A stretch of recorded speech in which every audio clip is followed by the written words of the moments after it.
Donc, ce qu'on vous propose, c'est qu'on a bâti notre intervention en fait en deux parties. Je propose d'intervenir une vingtaine de minutes autour justement de la structuration aujourd'hui, de comment évolue le marché de l'emploi et comment il s'est structuré différemment de ce que laissent, on va dire, les représentations sociales qu'on veut nous projeter à travers notamment les médias.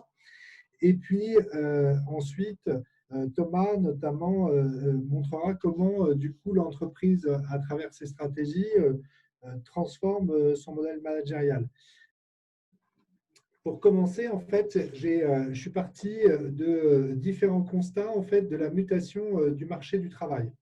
Le premier constat, c'est qu'en fait, euh, l'accélération de la mutation du marché du travail, on voit que la crise, elle a immédiatement impacté les fonctions, on va dire, qui étaient dites les fonctions essentielles et qui sont souvent les fonctions les moins qualifiées dans le marché du travail. C'est-à-dire qu'on voit qu'on est sur un bond du taux de chômage avec des prévisions à près de 10% de taux de chômage fin 2020. Et clairement, c'est directement les catégories les moins qualifiées qui ont été impactées. Une réduction immédiate du secteur de l'intérim et du coup des demandes extrêmement fortes aussi sur l'activité partielle, sur des secteurs bien sûr comme l'hébergement, restauration, les commerces, la construction. Donc des secteurs avec des main-d'œuvre à faible qualification. Et puis, parce que du coup, on voit bien que parallèlement à ça, on est sur, on va dire que ce qui est vraiment symptomatique, c'est que la contraction du PIB impacte directement les fonctions les moins qualifiées. Alors qu'en fait, le deuxième constat, en fait, qui me paraît essentiel et qui masque, en fait, qui est masqué par ce bruit médiatique autour des fonctions les moins qualifiées, c'est qu'en fait, structurellement, on s'est transformé comme étant maintenant un marché, enfin, on est un marché qui se transforme vers un marché de l'emploi des cadres, dans les cadres, lequel les cadres pèsent de plus en plus. C'est-à-dire que si on regarde, les cadres aujourd'hui, c'est plus de 4 millions de la population, enfin 4 millions de cadres en France, donc plus de 18% de la population active. Et si on regarde, il y a 20 ans, ça a doublé, et sur 40 ans, c'était 5% de la population active. Et quand on forecastait les recrutements sur 2020, on devait atteindre plus de 320 000 postes recrutés de cadres. En 2019, il y en a eu plus de 300 000, dont 70 000 de création nette d'emplois. C'est-à-dire plus de la moitié des créations nettes d'emplois de 2019 sont des créations d'emplois de cadres. Et du coup, on voit que dans la période de crise, ce marché a résisté parce qu'on voit que, par exemple, Cadre Emploi affichait 8 500 offres en avril, ils en affichent actuellement 7 500 et actuellement sur la PEC, il y a plus de 58 000 offres d'emploi cadres. Et on a un taux de chômage des cadres qui est en dessous du plein emploi, c'est-à-dire qu'on est à 3,4%. Donc, c'est vraiment le cœur de croissance du marché de l'emploi, il est basé beaucoup sur les cadres. Et d'ailleurs, on le voit parce que c'est porté par le marché des technologies. D'ailleurs, les startups françaises, je vous l'ai mis, ont levé 300 millions en pleine période de Covid, entre le 14 mars et le 24 avril. On pourra projeter encore ces chiffres, mais les levées de fonds ne se sont pas arrêtées. Et donc, ces levées de fonds portent la création notamment d'emplois cadres. Le troisième constat, c'est le fait qu'il y ait un nombre croissant de créations d'entreprises. Donc, la dynamique en fait, d'emploi, elle est portée par cette création d'entreprises qui crée beaucoup d'emplois cadres, mais aussi, du coup, par une catégorie qui émerge, qui est celle des mandataires sociaux. Il y a plus de 4 millions aujourd'hui de mandataires sociaux en France. Donc, c'est aujourd'hui autant que des cadres. Donc, la deuxième population qui a le plus cru dans le marché aujourd'hui de l'emploi, c'est la population des mandataires sociaux. Donc, et ça, on ne nie jamais le marché de l'emploi à travers ces mandataires sociaux. On avait repris d'ailleurs le nombre d'entreprises créées, hein, 815 000. Alors dedans, il y a différents types d'entreprises, mais on avait notamment sur les sociétés, donc les sociétés qui n'étaient pas des indépendants ou des micro-entreprises, c'était une croissance de 10% l'année dernière. Et donc, du coup, dans ces créations d'entreprises, hein, on voit aussi un élément important dans la crise qui est actuelle, ce n'est pas pour l'instant un effondrement de la valeur des entreprises. D'ailleurs, les investisseurs continuent à faire confiance aux valeurs cotées. Si on regarde le Nasdaq, le Dow Jones, le CAC 40, enfin, c'est vraiment une crise particulière parce qu'on voit que clairement, les entreprises n'ont pas de problème aujourd'hui pour trouver des investisseurs, les entreprises qui sont attractives. La troisième mutation clé du marché du travail, c'est les indépendants. C'est-à-dire la montée en puissance des indépendants. Donc, c'est 12% de la population active, c'est 3 millions d'indépendants. Et si on regarde depuis 2003, donc c'était 25% de croissance. Et on le voit en plus, c'est l'explosion parallèlement, on parlait de la création d'entreprises, des micro-entreprises, avec plus 25% d'immatriculation, plus 16% pour les entreprises individuelles. Donc, c'est la troisième catégorie qui aujourd'hui monte en puissance dans le marché du travail. Donc tout ça, mis bout à bout, cadres, entrepreneurs et indépendants, représente aujourd'hui 37% de la population active. C'est-à-dire qu'on a plus de 11 millions de travailleurs qui aujourd'hui ont ce statut soit de cadre, soit d'entrepreneur, soit d'indépendant. Et donc, du coup, en fait, c'est pas, on ne parle jamais d'emploi, pourtant en France, à travers ces catégories professionnelles, rassemblées notamment.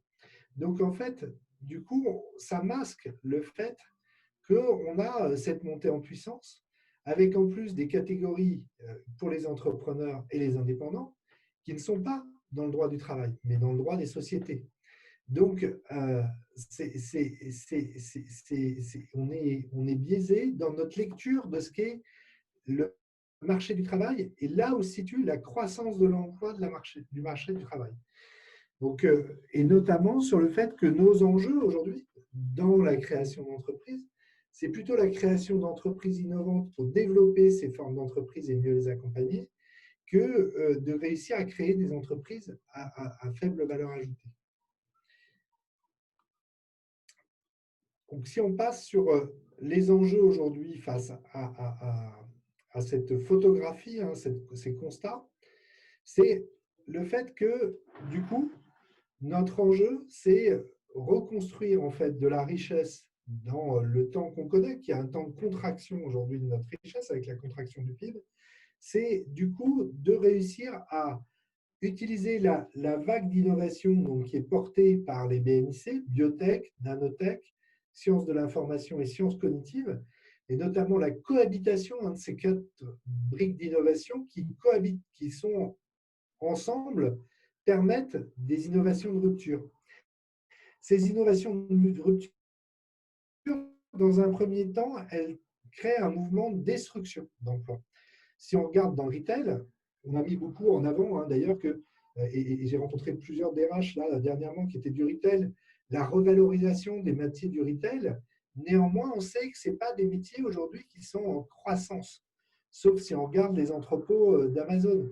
Pourquoi est-ce que ce n'est pas en croissance? Parce qu'aujourd'hui, le retail est en train d'automatiser, profitant des BNIC, pour automatiser tout un ensemble de fonctions à l'intérieur de la distribution.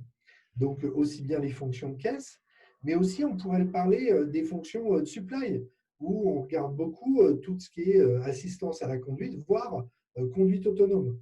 Donc, en fait, dans un premier temps, l'innovation, enfin, pas dans un même temps, dans un premier temps, on est dans un vague de destruction d'emplois, mais de destruction qui sont essentiellement des destructions à faible valeur ajoutée.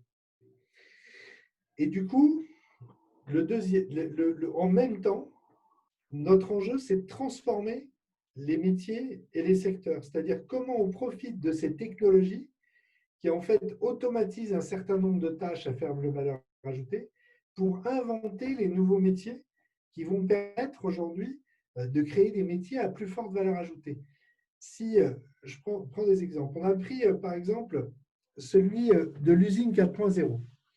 Ça tombe bien, on accompagne actuellement un acteur industriel avec le French Science Studio qui met en place un nouvel outil ERP nouvelle génération qui va remplacer SAP et qui va impacter les emplois de l'entreprise. Et en fait, dans cet impact des emplois de l'entreprise, il y a de l'automatisation des tâches.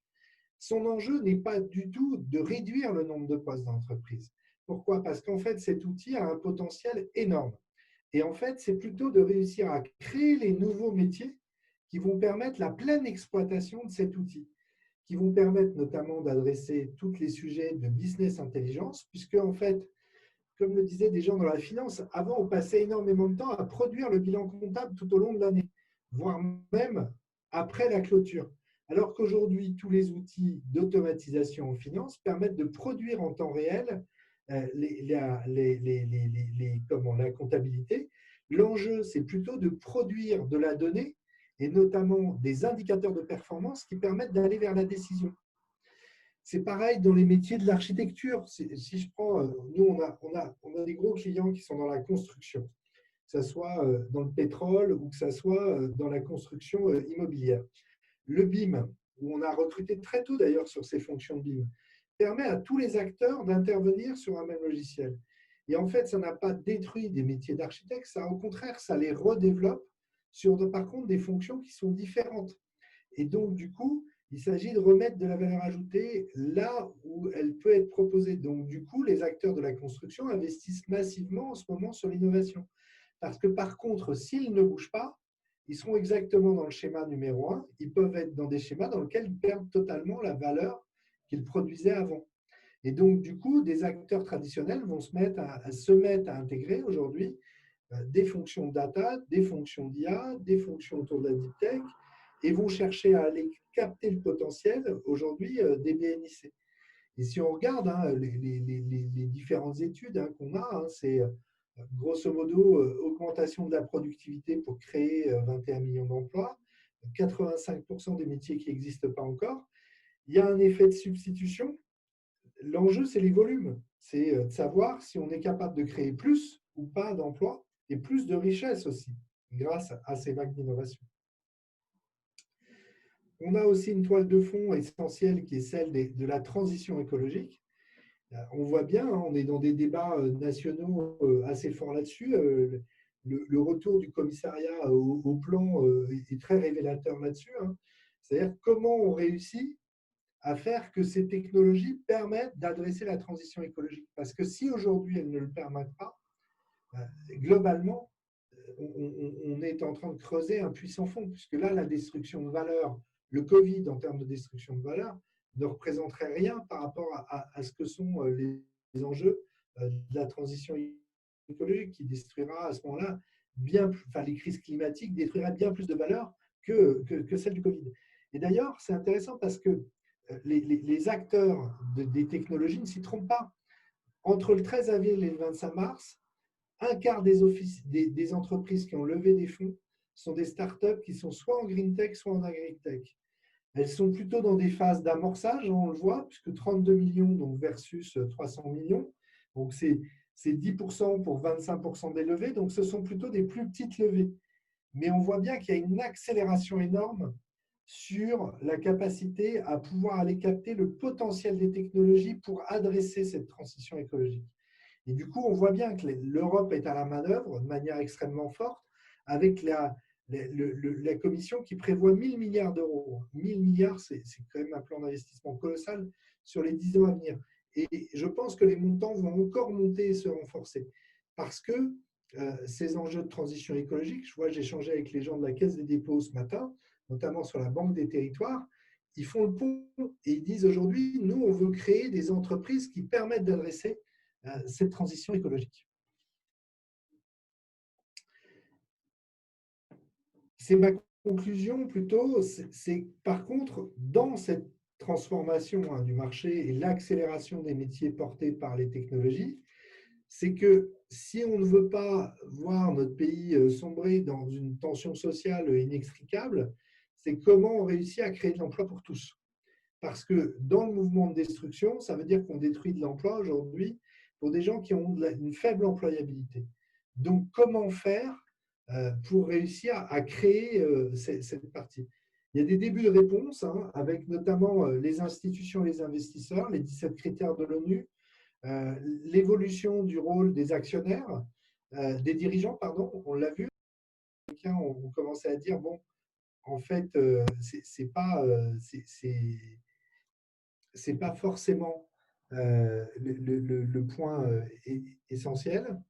Euh, et c'est pas seulement servir l'actionnaire, c'est aussi savoir servir la responsabilité sociale.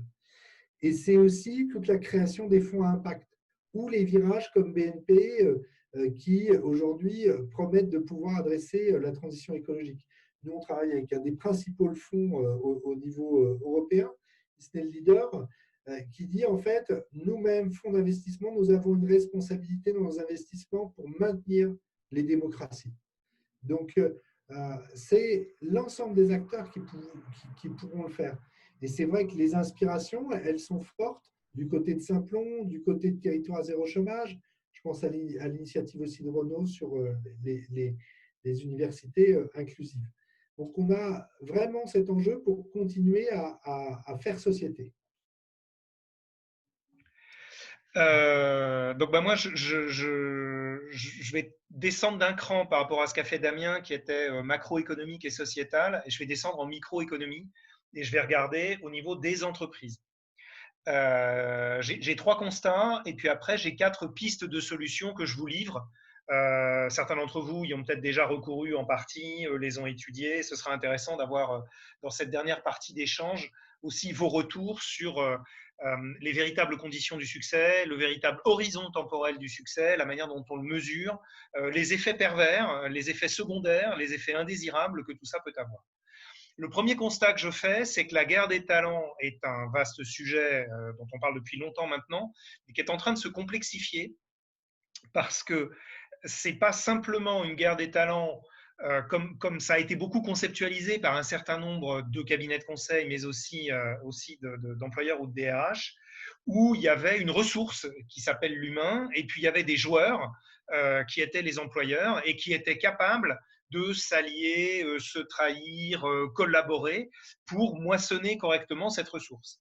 C'est de moins en moins vrai parce que, et le Covid en a été un accélérateur, les employés se sont aperçus qu'ils avaient un rôle à jouer dans leur employabilité. Je l'avais un peu teasé tout à l'heure comme bande-annonce.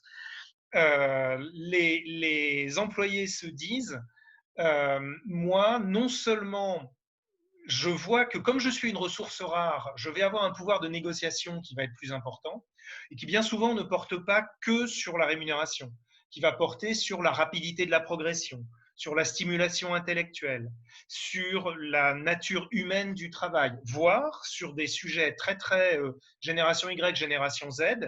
Je n'aime pas que dans le groupe il y ait telle activité. Est-ce que c'est une activité qui a vocation à se pérenniser? Parce qu'elle, moi, je trouve qu'elle est pas conforme à mes valeurs. Donc, je ne veux pas intégrer un groupe où il y a cette activité-là. Si vous me dites qu'elle va se développer, je ne répondrai pas favorablement à votre offre d'emploi.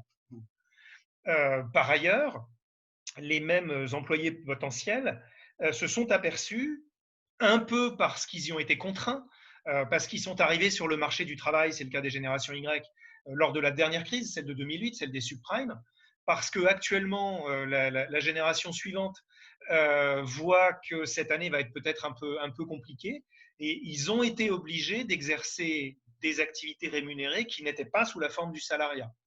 Ils ont ils ont été entrepreneurs, ils ont été dans des collectifs, ils ont été avec des systèmes de droits d'auteur parce qu'ils produisaient plutôt une propriété intellectuelle ou artistique, etc., etc.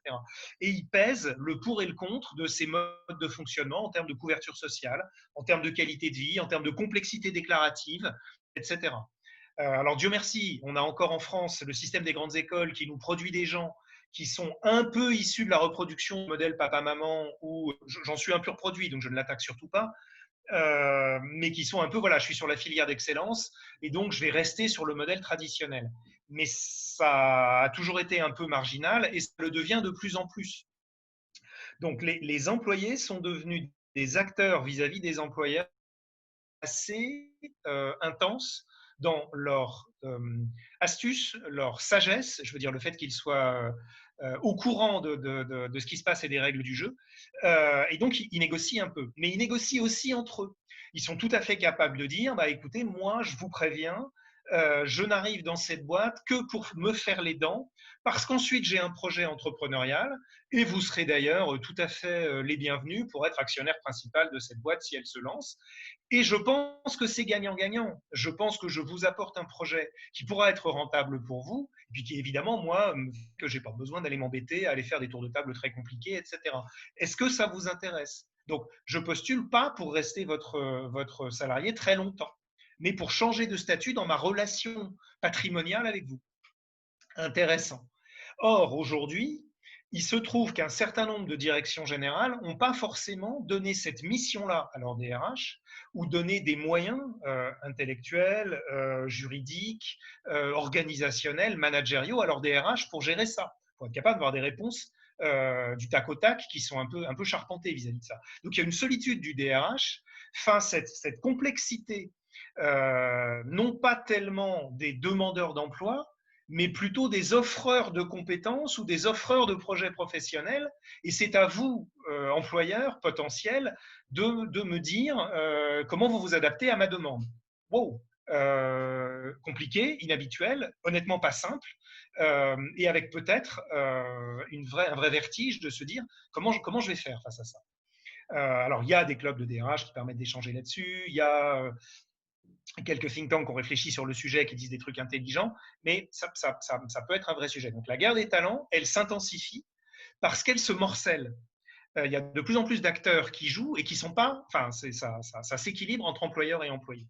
Et Pôle emploi, qui est un de nos clients, nous disait il y a quelques années que finalement, ce dont il s'apercevait, c'est que l'asymétrie traditionnelle du marché de l'emploi, il y a des gens qui offrent et des gens qui demandent, est fortement en train de se complexifier parce que finalement, un certain nombre d'employeurs, donc d'offreurs d'emploi, sont pas tellement en capacité d'identifier les bons profils, d'identifier les bonnes compétences, pas celles dont ils ont besoin aujourd'hui, celles dont ils auront besoin demain. C'est un peu eux qui commencent à être démunis et à demander de l'aide à Pôle emploi, au MEDEF, etc., à la CGPME, j'en sais rien, à la chambre syndicale.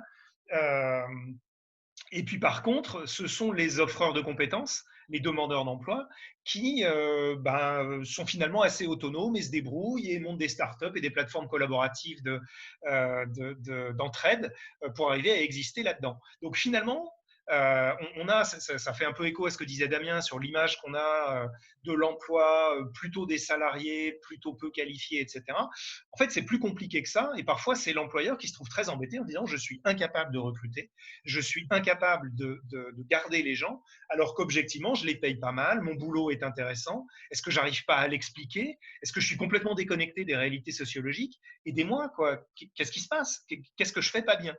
Vous ne faites pas bien, mais vous n'avez pas exactement encore assimilé, parce que c'est compliqué et c'est encore émergent, ce qu'ils attendent en face. Et donc là, il y a probablement une réflexion collective à mener, une espèce d'observatoire collectif, c'est un peu ce qu'on fait chez Métamorphose, pour dire à notre avis, allez donc dans cette direction-là, ça peut être intéressant. Deuxième constat qu'on fait, et là c'est dans la continuité de ce que disait Damien, on a quelques messages qui ont été lancés juste avant l'été, un peu alarmants, ou pire, des messages qui se voulaient rassurants et qui donc nous alertaient sur un sujet sur lequel on aurait besoin d'être rassuré. Pourquoi? Parce qu'il est inquiétant. Sur la rentrée de l'emploi, en nous disant oh là là, va y avoir des plans sociaux dans tous les sens. Et d'ailleurs, les plans sociaux étaient déjà dans les tiroirs. Et les gens attendaient les directions générales attendaient un retournement de conjoncture pour justifier le fait de les sortir. Et comme d'habitude, ça va être une occasion de réduire la voilure et donc d'augmenter à court terme la rentabilité pour l'actionnaire, etc. Donc, ça va être à nouveau une espèce de gros massacre et qui va probablement toucher là aussi les plus vulnérables, les plus jeunes, donc qui n'ont pas encore un gros enracinement dans l'entreprise, les plus commoditisés, ceux qui ont des compétences pas très fortes ou facilement remplaçables par de la robotique, etc. etc. Mais j'en suis pas si certain que ça, parce que ça, c'est ce que disent les observateurs de l'emploi. Ce que disent les entreprises, c'est plutôt non, ça va être un mercato. Il y a des activités dont on va se défaire parce qu'elles sont plus intéressantes pour nous. Il y a des types de métiers qu'on va plus faire de la même façon. Et donc, oui, il y a des pans entiers dont on va se défaire. Mais ils vont probablement être repris clé en main par d'autres qui, eux, en ont besoin. Et l'appel d'air que ça va créer va nous permettre à nous de créer de nouvelles activités en allant chercher des compétences qui n'existent pas encore chez nous, mais qui existent peut-être ailleurs. Et il y a aussi un effet quantitatif. Il y a un effet, beaucoup de gens vont bouger. Ça va inciter un certain nombre de gens qui sont brillants, qui correspondent à nos besoins, qui ne sont pas bien là où ils sont actuellement, à regarder ce qui se passe. Et nous, si on est malin, on arrivera à les attraper. Donc, je vois les employeurs plutôt rassurants là-dessus réellement, en disant non, je n'ai pas en tête des départs extrêmement massifs. En tout cas, je n'ai pas un objectif quantitatif.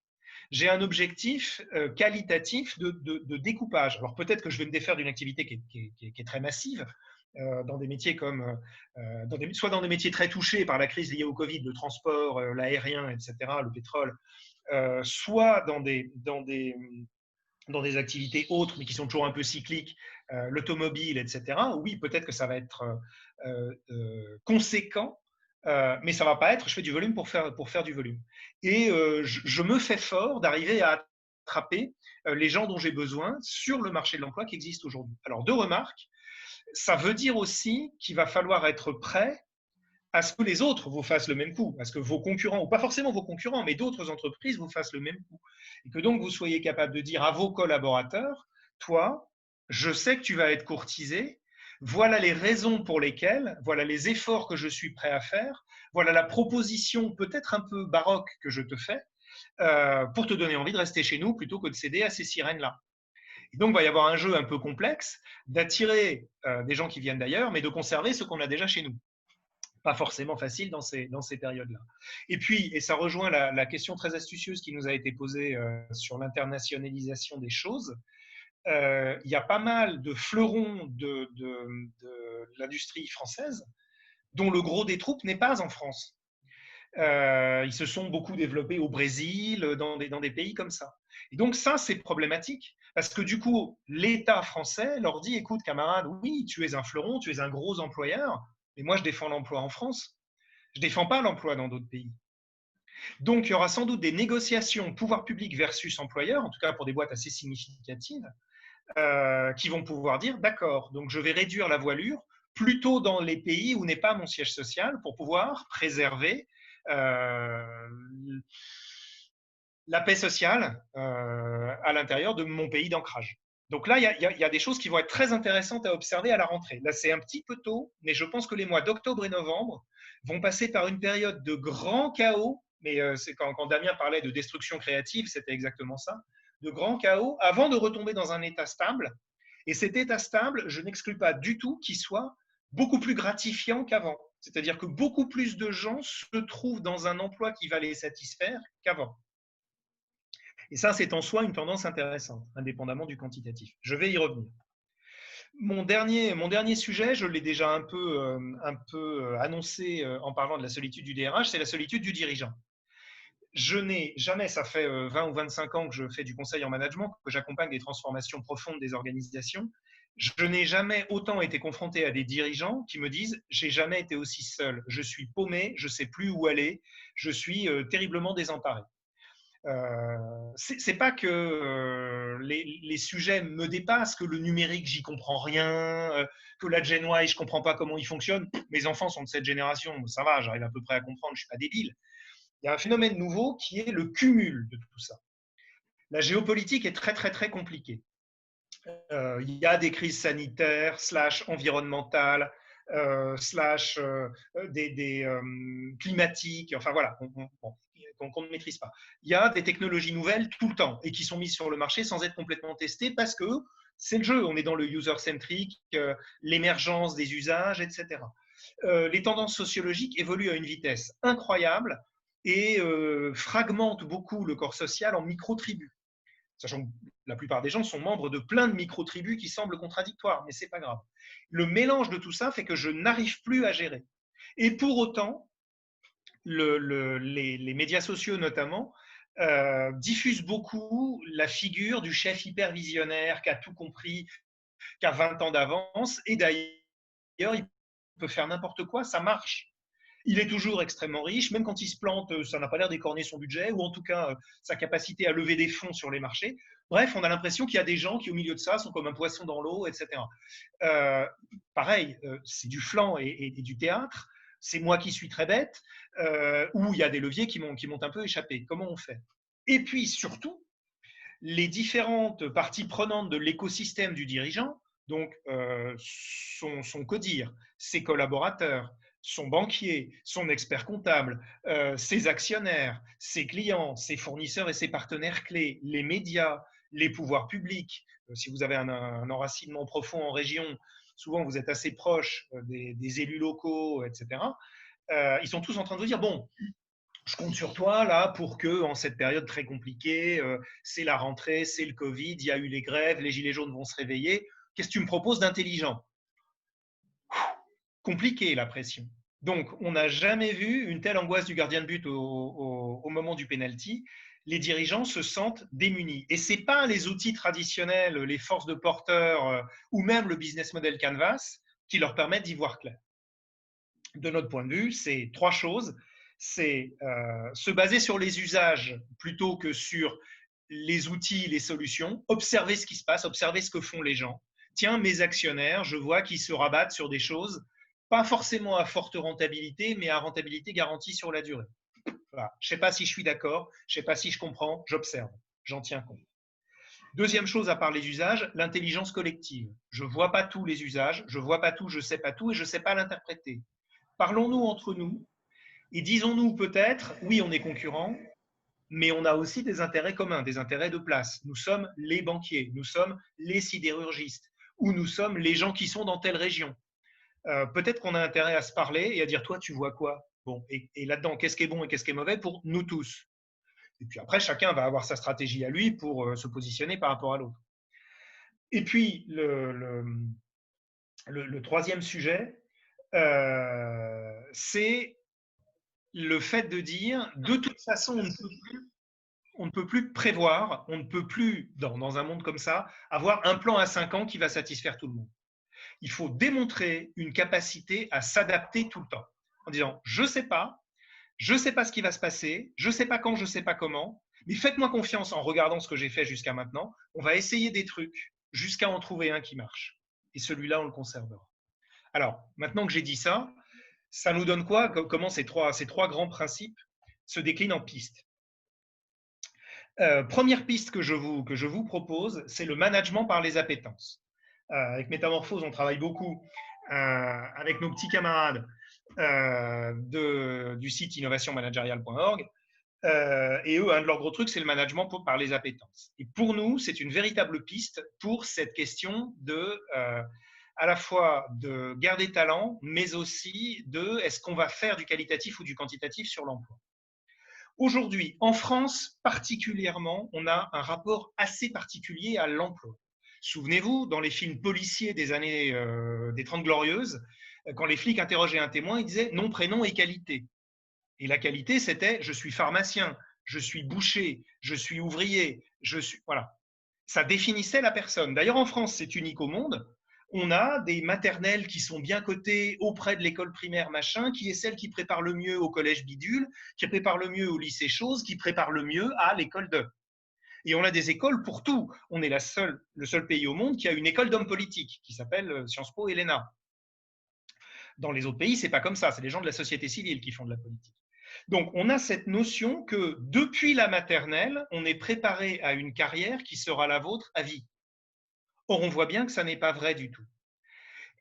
Et aujourd'hui, ça laisse des traces. C'est-à-dire qu'un certain nombre de gens sont vus au sein de leur entreprise comme incarnant une fonction.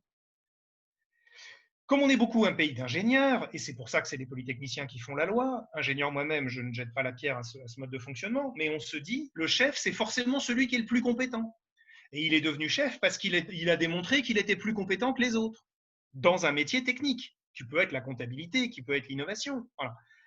Mais est-ce que ça veut dire que c'est un chef? Est-ce que ça veut dire que c'est un leader? Est-ce que ça veut dire que c'est un manager? Est-ce que ça veut dire qu'il a toutes les billes? Pas forcément. Donc, nous, on plaide beaucoup pour dire, sortez de ce regard par la compétence qui amène à des absurdités qu'on voit affleurir comme sous forme de mèmes sur les médias sociaux. Il cherche quelqu'un qui a 5 ans d'expérience dans cette technologie qui a été inventée il y a 2 ans. Et rentrons plutôt dans, OK, oublions le savoir-faire, oublions même temporairement, mais je vais y revenir, le savoir-être, et regardons le aimer faire. OK, tu as fait ça pendant des années. OK, tu es vachement bon. OK, tu es le référent. OK, celui que tout le monde va voir dans la boîte quand il a un problème là-dessus. Mais au bout de 25 ans que tu fais ça, est-ce que tu as toujours envie de le faire? Souvent, on ne se pose pas cette question. L'intéressé ne se la pose pas. Mais il finit par s'ennuyer. Et il n'en a pas conscience. Il pense qu'il a un coup de mou, il pense qu'il est usé, il pense que c'est dans sa vie privée. En fait, simplement, il en a marre, il en a fait le tour. Et c'est compliqué d'avoir une prise de conscience, une prise de recul comme ça, et de dire, j'ai pas forcément envie de changer de boîte, j'ai pas forcément envie de changer de poste ou de niveau de responsabilité, j'ai envie de changer de métier, j'ai envie de faire autre chose. Aller dire ça, aller voir sa DRH ou sa direction générale pour dire ça, et que même disent ah ouais tiens t'as raison c'est pas ça, on a des solutions toutes prêtes, c'est pas si facile. La plupart d'entre eux n'en ont pas parce que c'est un mouvement émergent. Il n'y a pas encore beaucoup de gens qui ont fait ça. Donc nous ce qu'on dit c'est très intéressant de se baser là-dessus et de dire qui sont justement les collaborateurs clés, ceux que j'ai envie de garder. Et ne nous l'aurons pas, je vais y revenir, je veux pas les garder juste parce qu'ils sont super compétents et qu'ils font bien leur boulot. Je veux aussi les garder parce qu'ils ont une empreinte sociale dans la boîte. Ils sont intrinsèquement garants d'une certaine sérénité. Eux-mêmes, d'ailleurs, s'ils se barrent, il y en a plein qui vont se barrer avec eux. Pas forcément sous forme de spin-off, mais qui vont dire si lui n'est plus là, lui qui était mon point de référence, j'ai plus de raison d'être dans cette boîte. Donc, il faut les garder pour leur empreinte sociale. Il faut les garder pour l'espoir qu'on fonde sur eux, pour le réseau extérieur qu'ils ont tissé. Il y a plein de raisons de les garder. Donc, interrogeons-les sur qu'est-ce que tu as envie de faire. Ah ben l'année prochaine, je poursuivrai bien tel projet. Non, non, non, pas dans la continuité de ce que tu fais. Qu'est-ce que tu as envie de faire?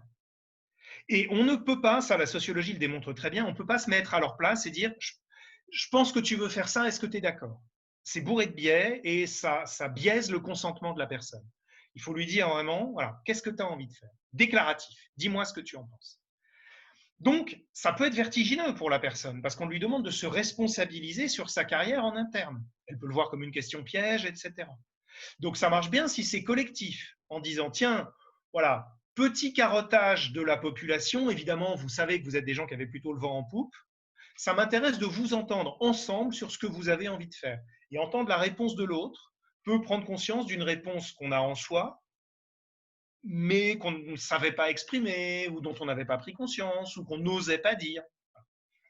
Et puis aussi, cette démarche par les appétences, on ne pourra pas l'exercer sur, enfin on peut théoriquement l'exercer sur tout le monde, elle ne fonctionnera pas sur tout le monde, pour une raison assez simple, qui est que tout le monde n'a pas le même degré d'engagement au même moment. Il y a pareil, les médias sociaux sont un peu la plaie là-dessus parce qu'on voit des grands managers qui sont suivis en mode start-up par l'ensemble de leurs collaborateurs qui adhèrent. C'est pas vrai. Ce que démontre la sociologie, c'est que quand il y a 12-15% de vos collaborateurs qui sont à fond engagés dans la boîte, c'est le bout du monde. Vous n'arriverez pas à faire mieux. Donc soyez très fiers de vous et n'allez pas chercher plus loin. Et posez-vous aussi la question à vous-même, en tant que dirigeant, est-ce que vous-même, vous avez envie de continuer à faire ce métier, à le faire comme ça, dans ces conditions-là, etc. Deuxième sujet, je vais passer assez vite, mais c'est mon côté savoir-être. Aujourd'hui, il y a beaucoup de modèles, MBTI, etc., qui permettent de qualifier les individus et de dire si j'ai les bons individus, ça va fonctionner. Sauf qu'on sait que ça se heurte à deux choses. Un, on a du mal à représenter dans des modèles aussi rigides toute la complexité de l'esprit humain. Donc en fait, on biaise. Ça revient à de l'astrologie finalement, à part que ça a une base scientifique un peu plus fondée quand même. Mais c'est un peu, bon, lui c'est un comme si, je vais le mettre là, elle c'est une comme si, je vais la mettre là, etc. Et en fait, les gens sont plus complexes que ça. Et puis deuxième chose, on voit mal le fonctionnement collectif. Ces deux-là, ils devraient fonctionner ensemble d'après le modèle, mais il y a les choses que le modèle n'a pas dites ou que notre interprétation a élagué un peu vite qui font que ça ne fonctionne pas. Le tout n'est pas plus grand que la somme des parties, voire il est plus petit. Et dernière chose, il y a les éléments non contributifs aux tâches. Ça n'est jamais mesuré, mais c'est absolument fondamental. Dans un groupe qui fonctionne bien, c'est pas juste parce qu'ils sont compétents et qu'ils s'entendent bien. C'est parce qu'il y en a un qui dédramatise les situations. Il y en a un qui propose des solutions que personne n'écoute, mais ça rassure sur le fait que des solutions sont possibles. Il y a celui qui va prendre les coups pour les autres, se faire engueuler par les chefs. Il y a celui qui va, je ne sais pas quoi, rassurer ceux qui flippent, ce qui n'est pas la même chose que dédramatiser, etc., etc. Et ces rôles-là ne sont jamais formalisés. Nous, on a commencé à le faire chez certains de nos clients, de les nommer, de les décrire et de faire des espèces de fiches de poste psychologico-comportementales pour dire, voilà, c'est bien si dans votre équipe, il y a tous ces postes-là qui sont remplis. Et regardez cette équipe-là qui fonctionne bien, ben, on voit qu'ils sont à peu près tous remplis. On peut dire qui c'est. Cette équipe-là qui fonctionne moins bien, on voit qu'il y en a 2-3 qui sont clés, qui ne sont pas remplis. Alors ça, comment on fait? Nous, on le fait par de la ludification, en mettant les gens dans des situations décadrées par rapport à un cadre professionnel et en voyant comment ils se comportent. Un exemple qu'on utilise souvent, c'est de dire, imaginez que vous êtes en train de gérer une école de gladiateurs à Rome sous Tibère. Donc, voilà, vous devez avoir des gens qui sont prêts à rentrer dans votre école, qui doivent être formés, qui en sortiront fortune faite et voilà, mais en sachant qu'ils prennent un risque parce qu'il faut donner le spectacle et qu'ils peuvent se faire mutiler dans l'arène. Voilà. Comment vous gérez ça? Donc, les gens se lâchent parce que c'est très drôle, c'est très excessif, c'est très gore, etc. Et on voit à cette occasion-là quels sont les rôles non contributifs aux tâches qu'ils assument de fait pendant l'atelier. Troisième sujet, l'intrapreneuriat. On a chez Métamorphose développé toute une approche qui s'appelle l'organisation pétillante et qui dit, en gros, on voit bien que le monde des startups, le monde des entrepreneurs séduit beaucoup, mais en même temps, il est terrorisant parce que c'est très casse-cou. Donc, vous allez avoir des collaborateurs qui vont rêver de startup et qui vont vous lâcher pour des boîtes qui semblent plus innovantes, etc. Ou pour eux-mêmes mener un projet de ce type. C'est peut-être une bonne façon de les fidéliser que de dire, mais écoute, nous, ça ne nous dérange pas que tu mènes un projet intrapreneurial. Et je ne parle pas de monter une start-up incubée par la boîte. Ça existe déjà, c'est déjà fait. Je dis juste ouvrir un marché aux initiatives en disant, voilà, toi, collaborateur, mets-toi à ma place de moi, middle manager ou dirigeant. Qu'est-ce que tu ferais de différent? Qu'est-ce que tu proposes? Sur, j'en sais rien, la revue annuelle de performance, sur le recrutement, les trajectoires de carrière, les mutations. Je prends délibérément un prisme un peu RH parce que je sais qu'un certain nombre d'entre vous sont plutôt dans ces fonctions-là. Et leur dire, bah voilà, ces projets, je te demande d'aller au bout, de me dire, tu les ferais avec qui, ça prendrait combien de temps, tu en attends quels bénéfices et tu les mesures comment, tu as besoin de quels moyens, etc., etc. Et puis après, on va réunir les états généraux de l'entreprise. Donc, ce n'est pas les dirigeants qui choisissent avec derrière des enjeux stratégiques ou des enjeux de copinage ou de chouchoutage managérial. C'est les états généraux qui se réunissent et qui disent, voilà, parmi ces projets-là, quels sont ceux en lesquels vous croyez, vous, force vive de l'entreprise? Et ces projets-là, eh bien, l'entreprise va donc s'engager à dire, puisqu'ils ont été élus comme étant créateurs de valeur interne pour l'entreprise, eh ben, on va aller au bout. Donc, on va vous donner les moyens de les faire, on va vous libérer du temps de vos tâches quotidiennes, etc. Vous allez les mener. Mais en contrepartie, nous, on va monitorer de près qu'on engrange bien les bénéfices que vous nous avez promis au rythme où vous nous les avez promis. Sinon, on va faire des revues en disant, bah, visiblement, ça ne marche pas, qu'est-ce qui se passe? Tu n'as pas les bons moyens, tu n'as pas les bonnes compétences, en fait, ce n'était pas atteignable, on revoit à la baisse, etc. etc. Voilà. Mener de projet de transformation interne.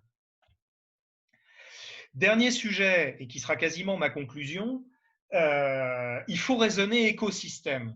Il faut raisonner écosystème en disant, attention, cette crise, Damien l'a très bien dit, cette crise n'est pas une crise comme celle de 2008 ou même celle de 2001 qui nous ont beaucoup, qui ont beaucoup forgé nos représentations mentales à notre génération sur ce qu'est une crise. Un certain nombre d'industries ont été très fortement touchées, on les a citées tout à l'heure. D'autres industries ont été moins touchées, mais elles se sont toutes pris les mois de confinement qui ont mis en cause la productivité. On a mis des gens en chômage partiel.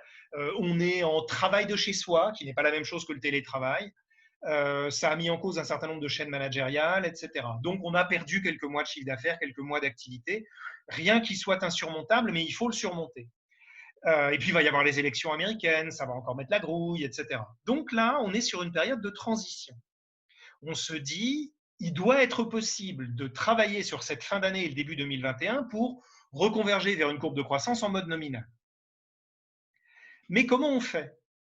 Et on peut basculer. On peut se dire, en bon français fanatique du principe de précaution, on peut se dire, moi ça va, mais je vois que dans mon secteur, il y en a qui vont moins bien. À titre conservatoire, je vais commencer à rallonger mes délais de paiement à mes fournisseurs, à expliquer l'unité d'investissement, mais il faut que je sois malin. Il faut que je regarde ma chaîne de valeur et que je me dise qui sont mes partenaires clés. Et ces partenaires clés-là, j'ai besoin que eux ne se plantent pas. Quelle est leur vulnérabilité à leur chaîne logistique internationale? Est-ce qu'il peut y avoir un pays qui est, lui, confiné, qui est clé dans leur chaîne d'approvisionnement? Est-ce qu'en termes de liquidité, ils sont bons? Est-ce qu'en termes de solidité de leurs investisseurs, ils sont bons? Est-ce que leurs investisseurs ne vont pas se barrer de chez eux en disant c'est une petite ligne dans mon portefeuille, ce n'est pas des gens importants, je les abandonne, etc., etc. Parce que si oui, ces gens-là, qui sont mes partenaires clés, vont s'effondrer, et moi, par contre-coup, je vais m'effondrer. Donc, si on veut que les dominos tombent dans le bon sens, qu'on ne retombe pas dans une crise du type 2001-2008, mais dans une néo-crise moderne, il faut se dire, j'identifie mes partenaires clés, j'identifie leur trajectoire de dérive potentielle, j'identifie les déclencheurs de ces trajectoires de dérive, et j'identifie des parades à ces déclencheurs de dérive. Et ces parades, je vais aller voir ces interlocuteurs clés et leur dire, voilà les parades que je te propose de mettre en œuvre avec toi pour te préserver, pas parce que je suis subitement devenu philanthrope, mais parce que te préservant, je me préserve. Et comme notamment les banques ou les assurances ont été fort peu touchées par la crise, on en a comme clients et on n'a pas vu de différence dans le niveau d'activité avec eux, eux, ils ont les moyens d'investir des liquidités, ils ont les moyens de financer des projets, ils ont les moyens de donner le carburant qui va nous permettre de fonctionner. Donc voilà comment nous, on pense qu'on peut rebondir en maintenant le niveau d'activité, en maintenant le niveau d'emploi, mais en l'orientant vers un emploi peut-être un peu différent, peut-être un peu, je vais faire mon projet par l'intrapreneuriat, avec mon équipe, et je vais la faire sur quelque chose qui me passionne. Je vais être dans l'aimer faire plutôt que le savoir-faire. Et ça aussi, c'est une façon de rebondir différemment de la crise. Plutôt que de me concentrer sur les trucs où je sais que je suis bon et où je me rassure, peut-être prendre le risque de faire quelque chose qui me plaît, mais où je sais que donc ça va m'assurer du souffle professionnel à long terme. Merci beaucoup. Merci à tous. Merci de ta confiance, Damien. Merci beaucoup. Merci Thomas encore de cet échange fructueux.